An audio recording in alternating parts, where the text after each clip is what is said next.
नमस्कार विद्यार्थी मित्रांनो, मी एक सर तुमचं स्वागत करतो बायोकिरण या प्लॅटफॉर्मवरती. विद्यार्थी मित्रांनो, प्रारंभ 2.0 या सीरीज मध्ये आपण सर्वजण इथे भेटतो आहोत.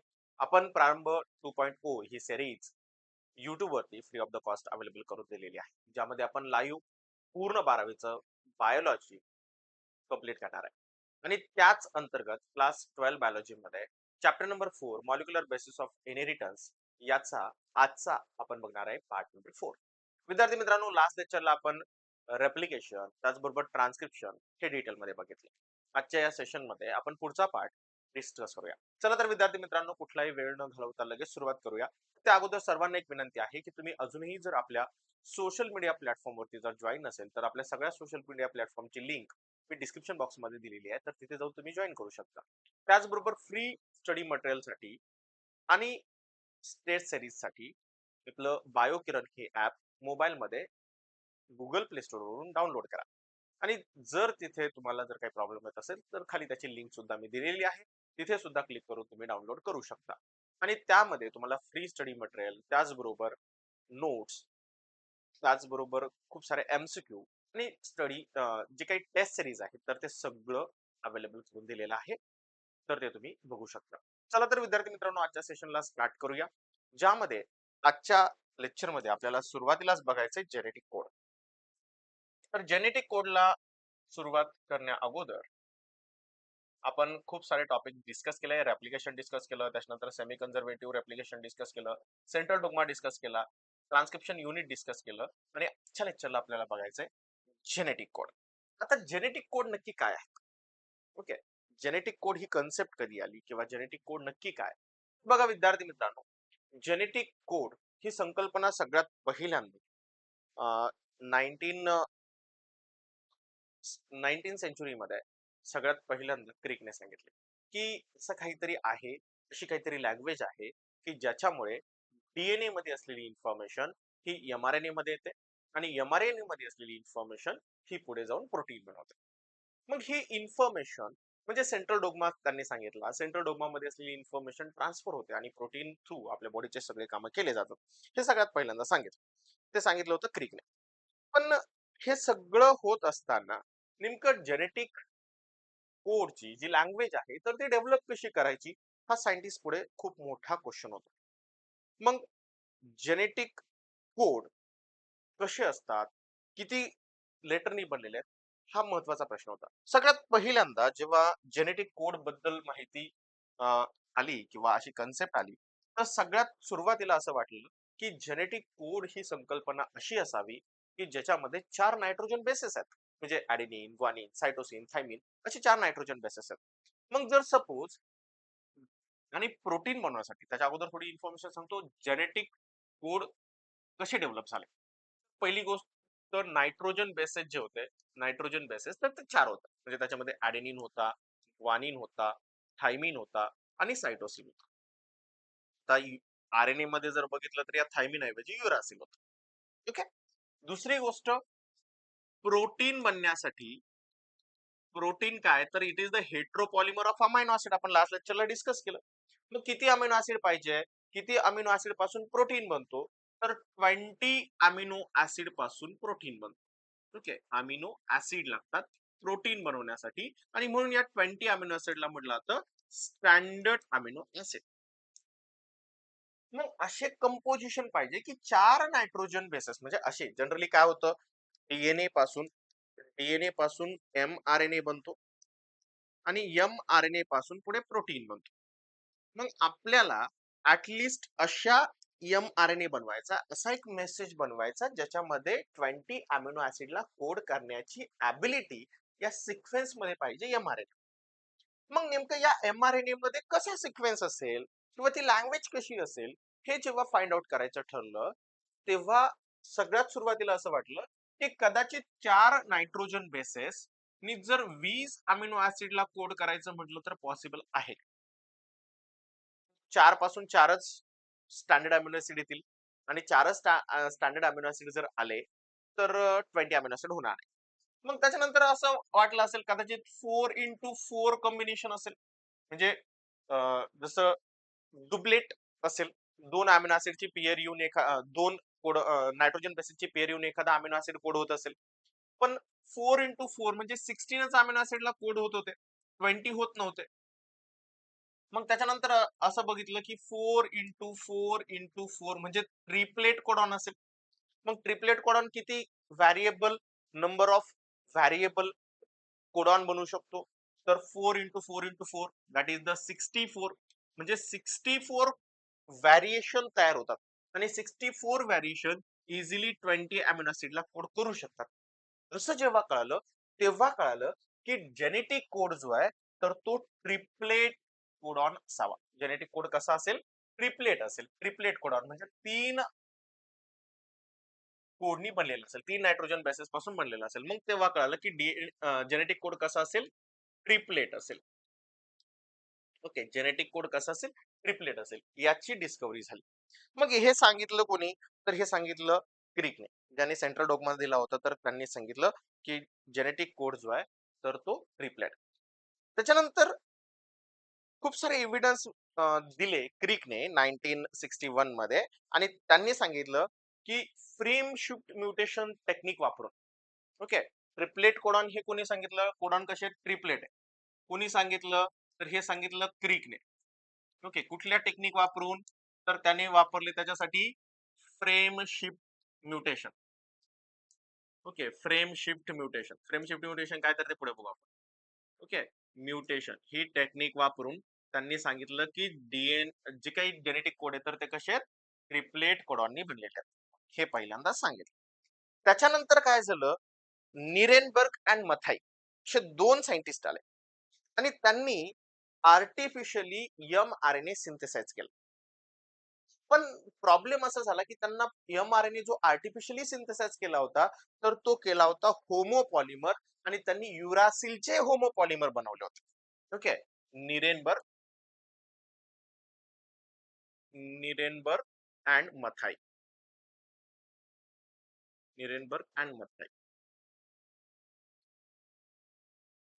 या दोघांनी काय केलं होतं? तर यू यू यू म्हणजे असा हा होमोपॉलिमर बनवला होता. होमोपॉलिमर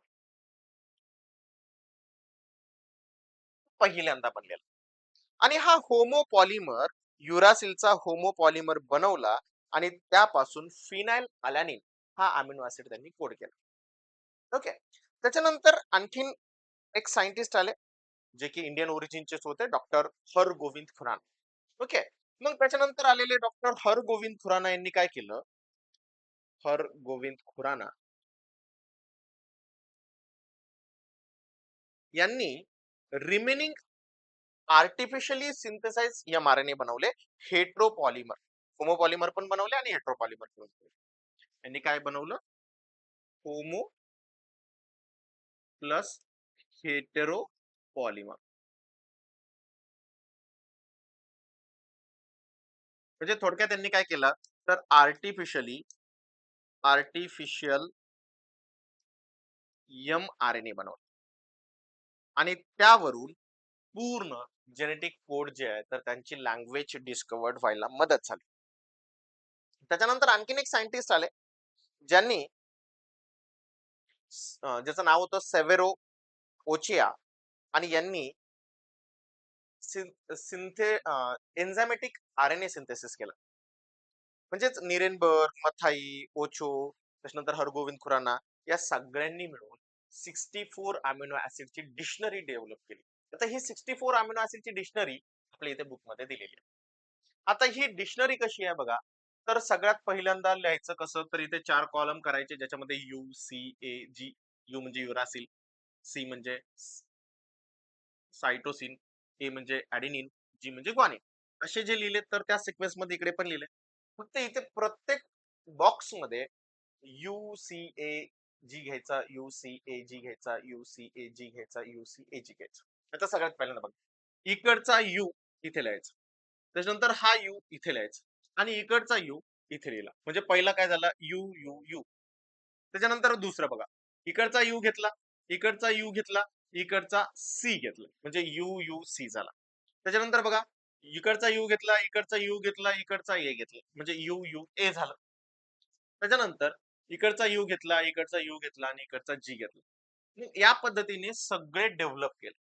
त्याच्यानंतर काय केलं बघा, तर यांची जी लँग्वेज डेव्हलप केल्यानंतर हे जे व्हेरिएशन क्रिएट करून घेतलं, 64 कोडॉन टाकले. तर यांचे आर्टिफिशियल एमआरएनए सिंथेसिस करून बघितलं, की कुठल्या नायट्रोजन बेसेसच्या सिक्वेन्स कोडॉन वरून कुठला अमिनो ऍसिड बाइंड होतो. तर बघा, UUA आणि UUC याच्यावरून फिनाइल अलॅनिन बाइंड झाला. त्याच्यानंतर UUA, UUG याच्यापासून ल्युसीन बाइंड झाला. त्याच्यानंतर CUU, CUC, CUA आणि CUG हे सगळे कोड करतात ल्युसीनला. त्याच्यानंतर AUU, AUC, AUA हे कोड करतील आयसोल्युसिनला. त्याच्यानंतर AUG हे मिथ्युनिनला कोड करेल.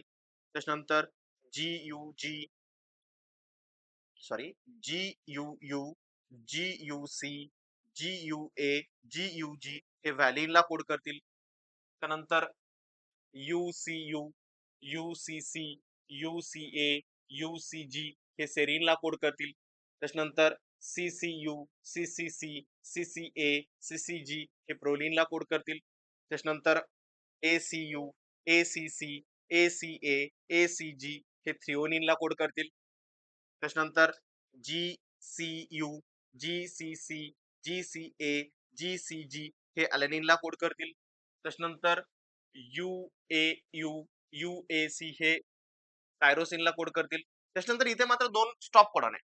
ज्याच्यामध्ये आहे UAA आणि UGA हे दोन आहे स्टॉप कोडॉन. त्याच्यानंतर CAU, CAC हे हिस्टिडीनला कोड करतील. CAA, CAG हे ग्लायसिनला कोड करतील. सॉरी ग्लायसिन नाही,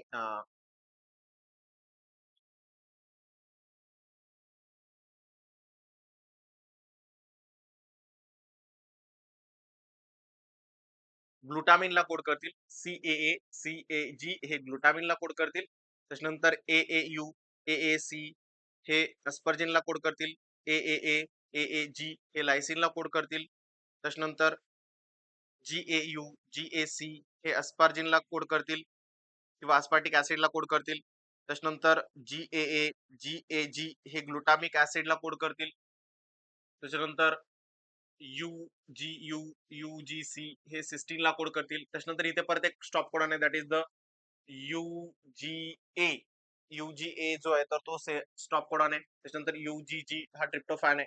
त्याच्यानंतर CGU, CGC, CGA, CGG हे अर्जिनिनला कोड करतील. त्याच्यानंतर AGU, AGC, AGA, AGU आणि AGC हे जे सेरिनला कोड करतील. AGA आणि AGG हे जे तर अर्जिनिनला कोड करतील आणि GGU, GGC, GGA, GGG हे ग्लायसिनला कोड करतील. आणि या पद्धतीने 64 मधून 61 कोडॉन हे अमिनो ऍसिडला कोड करतील, जे की 20 अमिनो ऍसिड आहे आणि 3 कोडॉन हे स्टॉप कोडॉन आहे. तुम्हाला सीईटी मध्ये क्वेश्चन विचारला जाऊ शकतो की how many codon in the genetic code to code of standard amino acid, that is the 61 amino acid, and how many codon in the genetic code असा जर क्वेश्चन आला तर 64 कोडॉन असा तुमचा आन्सर असला पाहिजे. तर विद्यार्थी मित्रांनो, याच्यावरती असा क्वेश्चन विचारला जाऊ शकतो एमएसटीसीटी ला. स्टेट बोर्डला याच्यावरून तुम्हाला म्हणजे जर एका डिक्शनरी जी दिलेली आहे तर त्याच्यामध्ये कुठला अमिनो ऍसिड कोड होतोय तर याच्यावरती जनरली अजूनपर्यंत क्वेश्चन विचारलेले नाही. ठीक आहे, चला पुढचा टॉपिक आहे कॅरेक्टरिस्टिक्स ऑफ जेनेटिक कोड. आता जेनेटिक कोडचे काय काय कॅरेक्टरिस्टिक्स आहेत त्याच्यावरती मात्र स्टेट बोर्डला आतापर्यंत 3 वेळेस, एमएसटी सीटी ला याच्यावरती अजून आतापर्यंत जवळपास 5 वेळेस, नीट मध्ये यामध्ये जवळपास 3 ते 4 वेळेस क्वेश्चन आलेले आहेत. मग काय कुठले कुठले कॅरेक्टरिस्टिक्स आहे जेनेटिक कोडचे, तर पहिलं कॅरेक्टरिस्टिक्स आहे, first characteristics of genetic code, that is the triplet codon. Genetic code is genetic code is triplet codon. Okay, genetic code जो आहे तर तो ट्रिपलेट कोडॉन आहे. म्हणजे प्रत्येक जेनेटिक कोड हा 3 कोडॉननी बनलेला. त्याच्यानंतर पुढचा आहे बघा, genetic code has second characteristics.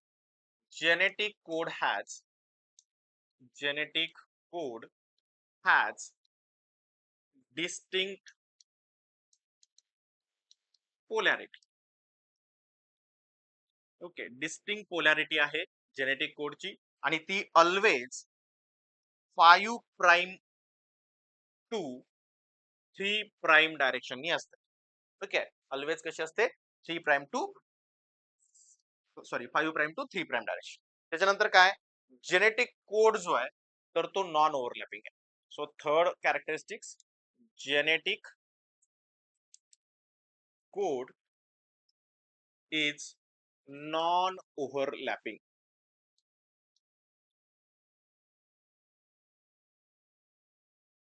Okay, genetic code कसा आहे? नॉन ओव्हरलॅपिंग आहे. कुठेही तिथे ओव्हरलॅपिंग होत नाही. ठीक आहे, नॉन ओव्हरलॅपिंग. त्याच्यानंतर नेक्स्ट आहे बघा, genetic code is commaless. Next character आहे that is the genetic code. Genetic code is commaless. कुठेही काही लिहिताना कॉमा द्यायचा नाही. ओके, कॉमालेस आहे. त्याच्यानंतर नेक्स्ट कॅरेक्टर आहे जेनेटिक कोड हॅज डिजेनरसी. आता डिजेनरसी म्हणजे काय ते समजून घेऊया. So genetic code has degeneracy. आता डिजेनरसी म्हणजे काय, तर हेच एक्सप्लेन केलं जातं ओबल हायपोथेसिसने. ओके, यालाच एक्सप्लेन करण्यासाठी एक दिलेला आहे ओबल हायपोथेसिस. आता ओबल हायपोथेसिस काय सांगतं, तर ओबल हायपोथेसिस सांगतं की कुठलाही एक अमिनो ऍसिड कोड करण्यासाठी एकच कोडॉन असेल. म्हणजे काही अमिनो ऍसिड असे आहेत जे एक पेक्षा जास्त अमिनो ऍसिड म्हणजे कोडॉन त्यांच्यासाठी असेल, म्हणजे मिनिमम एक तरी असेल. एक अमिनो ऍसिडला कोड करण्यासाठी मिनिमम एक तरी काय असेल, कोडॉन असेल. पण एक कोडॉन दुसऱ्या कुठल्याही अमिनो ऍसिडला कोड करू शकत नाही. आणि याला म्हटलं जातं ओबल हायपोथेसिस. म्हणजे काय, तर बघा फक्त फॉर एक्झाम्पल सिस्टीन ला 2 कोडॉन आहेत आणि आयसोलुसिनला 3 कोडॉन आहेत. ओके, म्हणजे एकापेक्षा जास्त कोडॉन आहे. मग जे काही याला म्हणायचं डिजेनरसी, कोड फिक्स नाही आहेत, डिजेनरेट आहे. म्हणजे मल्टिपल कोडॉन एकाच अमिनो ऍसिडला कोड करू शकतात. यालाच म्हटलं जातं ओबल हायपोथेसिस आणि त्यालाच म्हणायचं जेनेटिक कोड हॅज डिजेनरसी. त्याच्यानंतर नेक्स्ट आहे जेनेटिक कोड जे असतात तर ते युनिव्हर्सल असतात. म्हणजे सगळ्या लिव्हिंग ऑर्गॅनिझम मध्ये आपल्याला जेनेटिक कोडॉन जे आहे तर ते आपल्याला बघायला मिळतात. So genetic code has universal. Next character आहे genetic code has universal. Genetic code कसा आहे, युनिव्हर्सल आहे. त्याच्यानंतर नेक्स्ट जे काही कॅरेक्टर आहे, नेक्स्ट कॅरेक्टरिस्टिक्स आहे जेनेटिक कोड बद्दल, that is the genetic code is non ambiguous. Okay, next आहे जेनेटिक कोड इज नॉन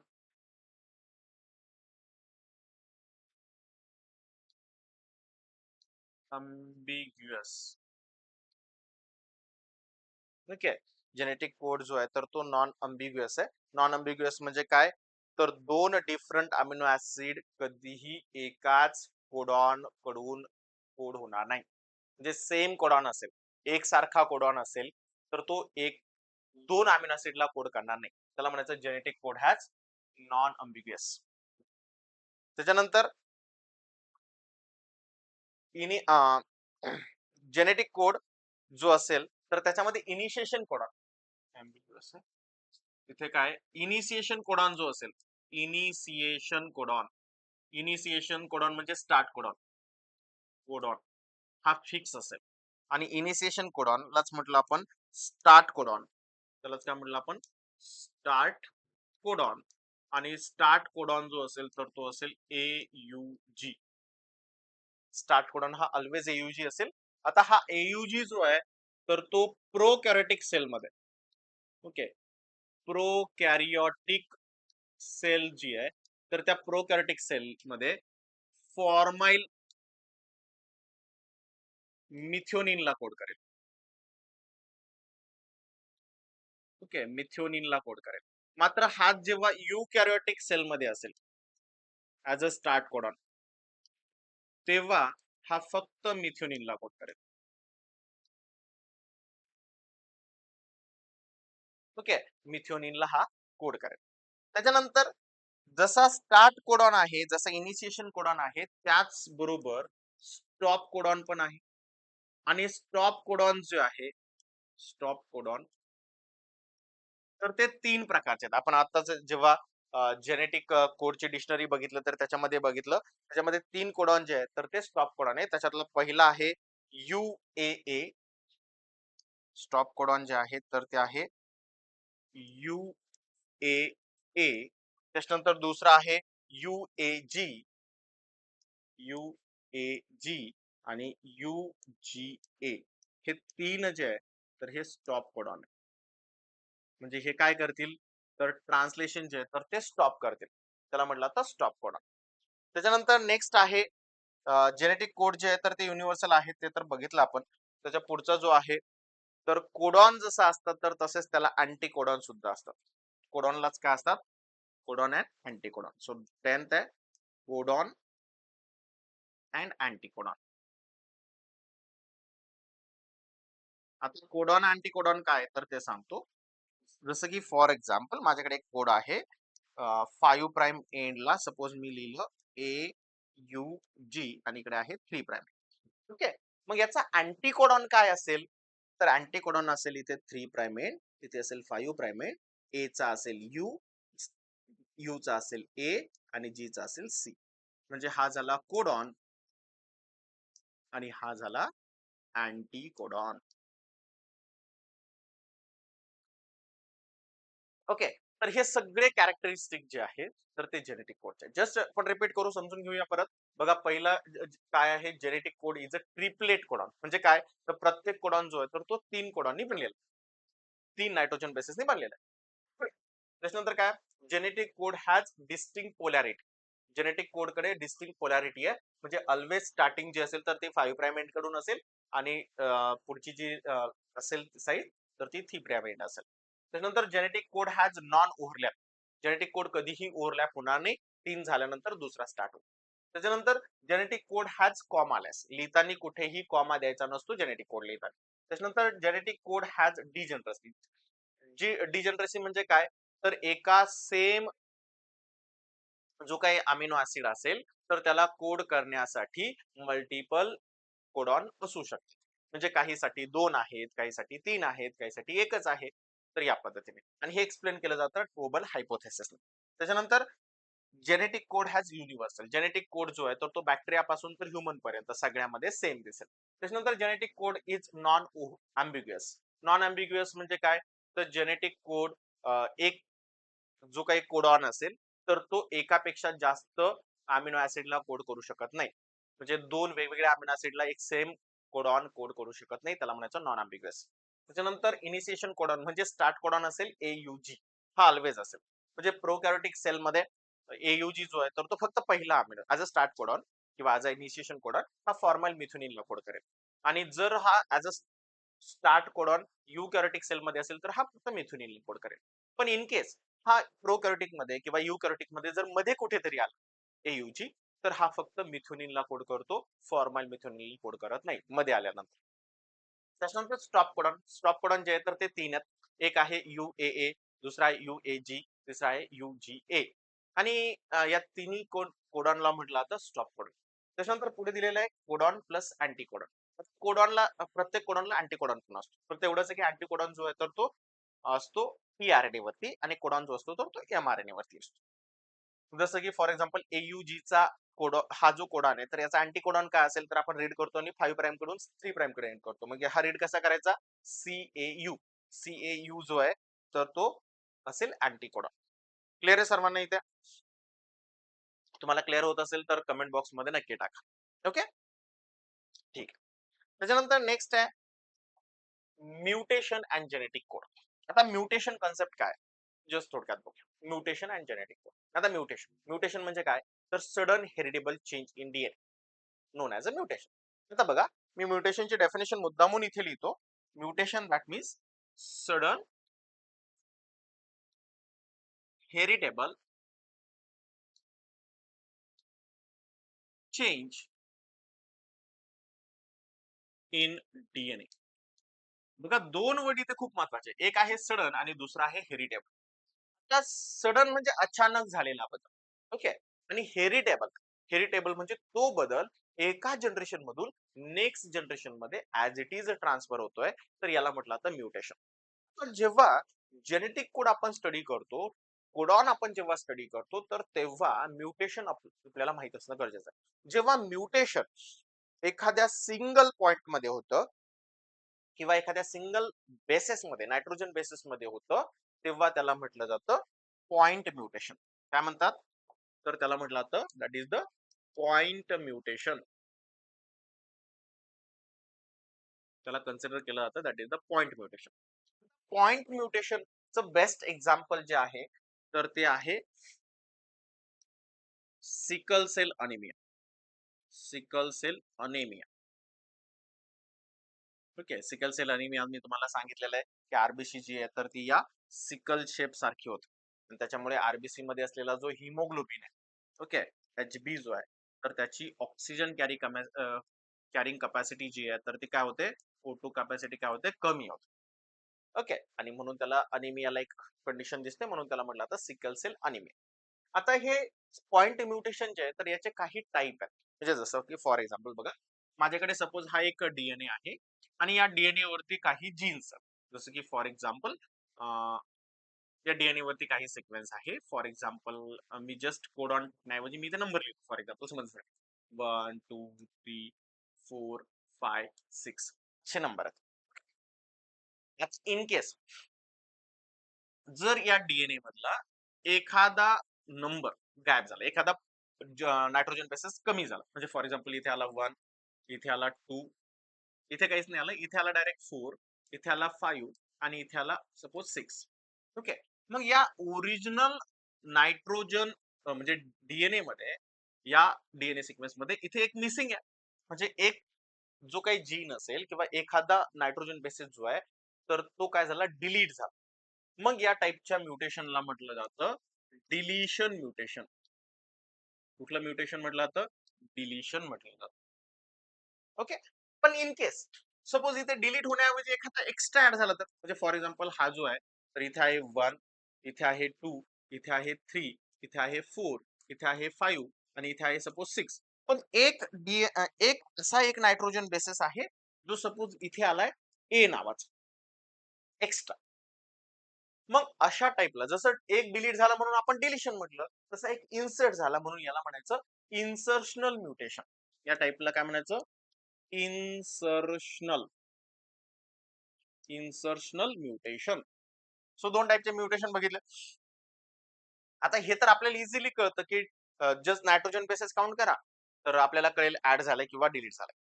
पण एक म्युटेशन असं आहे पुढचं, की जो डिलीट झाला तर कळत नाही काउंटिंग नुसार, तर त्याला सिक्वेन्सिंग करावं लागतं. म्हणजे बघा फॉर एक्झाम्पल बघा, आता हा डीएनए इथे आहे सपोज 1, इथे आहे सपोज 2 आणि इथे जो आहे तर इथे आला डायरेक्ट सपोज इथे आला 4 आणि इथे आला 3, इथे आला 5 आणि इथे आला परत 6. आता काय झालं, हा 3 आणि 4 जो आहे तर तो इथून निघाला, 180 ने टर्न झाला आणि परत येऊन बाहेर झाला. पण हे म्युटेशन आहे ना, सिक्वेन्स तर चेंज झाला. हे म्युटेशन आहे, याला पॉइंट म्युटेशन म्हणायचं. पण total number of nitrogen basis जे आहे तर ते चेंज झालेत का? नाही झाले. मग तेव्हा अशा म्युटेशनला म्हणायचं inversion mutation. Inversion inversion mutation मध्ये काय होतं, तर जो नायट्रोजन बेसिस जो आहे तर तो इथून निघतो, 180 टर्न घेतो. किती? 180 डिग्री सेल्सिअस. सॉरी, सेल्सिअस नाही, 180 डिग्रीने काय होतं, टर्न घेतो आणि परत जॉईन होतो. सो त्याला म्हणायचं इन्व्हर्जन म्युटेशन. आणि अजून एक म्युटेशन आहे बघा. फॉर एक्झाम्पल इथे एक सिक्वेन्स आहे जो की इथे जो आला तर तो आला सपोज 3, इथे आला 4, इथे आला 5, इथे आला 6 आणि त्याच्यानंतर आला 1 आणि 2. आता काय झालं, 1 आणि 2 इकडून निघाला आणि इकडे जाऊन बाइंड झाला. ओके. जे पूर्णचे पूर्ण फ्रेम निघाली आणि दुसरीकडे जाऊन बाइंड झाली. टोटल नंबर ऑफ जीन किंवा टोटल नंबर ऑफ डीएनए जे काही कोड नायट्रोजन बेसिस आहेत तर ते चेंज झालेले नाहीये. मात्र फक्त काय झालंय, तर एका ठिकाणाहून निघाले आणि दुसऱ्या ठिकाणी गेले. सो यांना म्हणायचं फ्रेम शिफ्ट म्युटेशन. यांना काय म्हणायचं? Frame shift